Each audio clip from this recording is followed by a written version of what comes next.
Et la chronique politique de ce lundi revient sur ce fait qu'on aurait pu juger anodin si ce n'était pas Maurice Kamto allant déposer lui-même un courrier à la présidence de la République le 22 décembre dernier, suscitant toutes sortes de commentaires dans les milieux politiques. Vous l'avez vu il y a un instant. Rodrigue Tanguay, bonsoir. Nous vous retrouvons dans notre studio de Yaoundé pour comprendre la dénonciation et les explications de cette présence physique de Maurice Kamto au palais. Bonsoir Alain Gisin Kanga.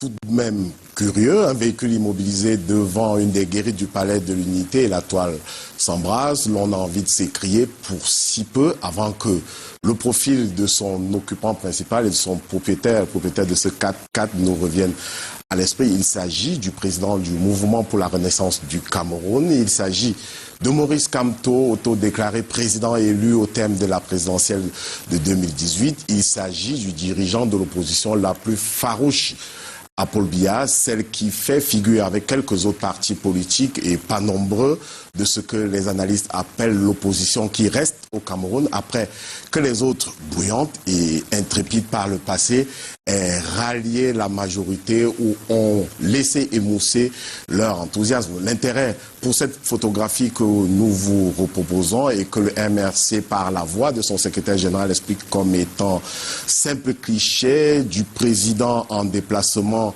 pour le dépôt d'un courrier à la présidence de la République. Son intérêt, dis-je, c'est que c'est un thermomètre de la distance ou du contact permanent entre MRC et le pouvoir. Pour les pourfendeurs du MRC Alain Gisin Kanga, c'est un signe que le parti de la Renaissance n'est pas aussi incorruptible par le pouvoir qui le prétend ou que le régime bien n'est pas aussi infréquentable qu'on le laisse croire.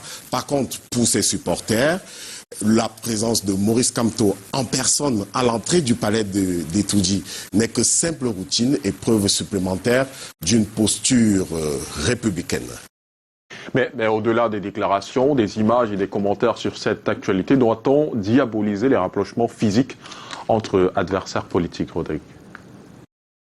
Bonsoir Alain Gisin Kanga.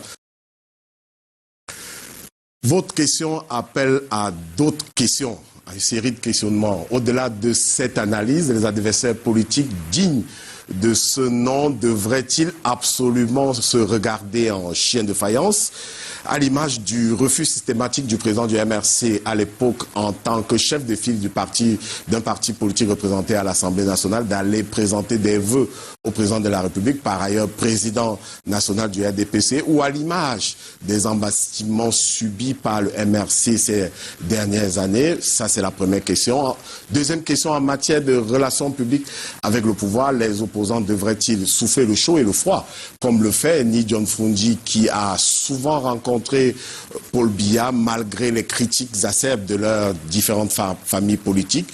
Et troisième question, ces opposants devraient-ils se coucher à plat ventre devant le pouvoir tel que le font Jean de Dieu Momo, de façon bouillante, Issa Tiroma Bakari avec beaucoup d'allant, ou Bello Bouba Maïgari avec un peu de réserve.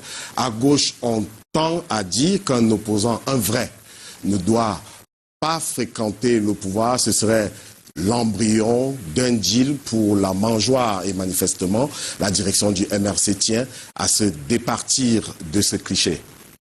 Alors Rodrigue, suivant la logique du secrétaire général du MRC, on devrait imaginer un landerneau politique sous lequel les acteurs aux visions divergentes ne se rencontrent ou ne se fréquentent pas. Alain Gisin Kanga, dans le contexte marqué fortement par la corruption et la concussion, tout rapprochement physique surtout subite, entre un opposant et le saint des saints à Etoudi est suspecté.